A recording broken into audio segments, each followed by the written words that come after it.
We're going to get into Sophie Turner at the top and Jonas at the bottom. I am Team Stark forever and always, and yeah, we don't bash mothers around here, so really the only like good thing that I see about their compatibility is that her moon and Venus are in his 7th house. He's at the bottom, she's at the top. So her moon and Venus fall into his 7th house of marriage and partnership. So that's where they do have that connection.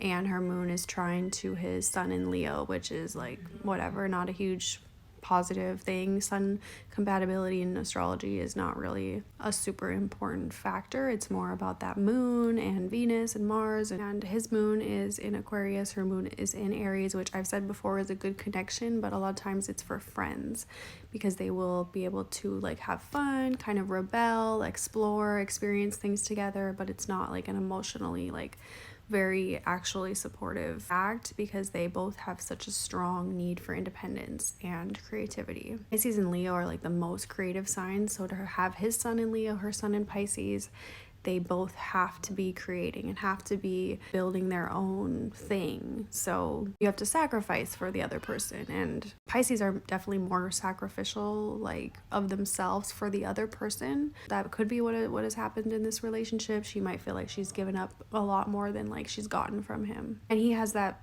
Mars, Mercury, Venus, and Virgo. He's a very critical, can be negative, critical of himself, critical of others, probably a difficult person to like live with on a day-to-day basis. And their Marses are in an opposition. His Mars in Virgo, her Mars in Pisces. That's horrible for long-term compatibility. They will never like have a seamless natural physical connection. They're always going to be in a battle with each other, and you know, in the beginning that can be super fun and it can be feel like sparks of chemistry because you just are getting to know someone so different than you like physically, and it's like intriguing, it's interesting, and there's like a fun kind of exploration side to it, but it doesn't have a really longevity aspect because it's just a bit too different. And when you're talking about like long-term compatibility, like marriage and family, you want your Marses especially to have an easy flow, because if they don't, it will just always be a battle or an argument. You know, that spark of like, oh, this is fun and flirty and like whatever, that goes away pretty fast, and then it's just annoying. You get annoyed with the other person extremely, especially between the Virgo and Pisces. He's like a super Virgo person because his Mercury in Virgo is ruling his ascendant. His Virgo Mercury is ruling that Mars. It rules the Venus.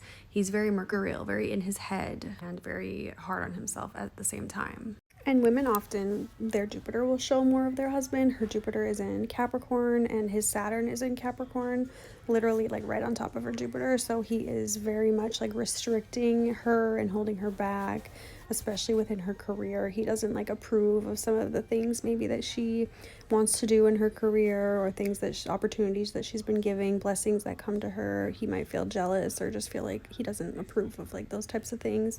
It's a very like blocking kind of energy, like where she can grow and expand and, you know, have like a lot of positive things come. He puts a halt and kind of says no to that. She also has Chiron in her 7th house, so for her, relationships probably have always been more of a spot where she feels a bit insecure and feels like a wound of some sort. You know, she may not trust people easily and maybe just doesn't feel super comfortable in relationships, like giving herself and sharing with someone and that type of thing. It can be not like a naturally easy thing for her, especially in her younger years. As she gets older, she can grow into that and it becomes something, but she needs, that's later in life, like when she's more mature, and maybe even if she would date someone older or more mature than her.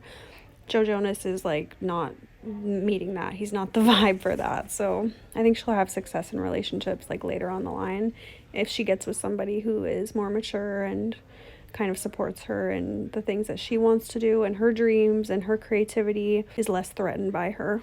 Thanks for watching. If you want to book a reading or if you want access to my exclusive astrology workbook, click the link in bio.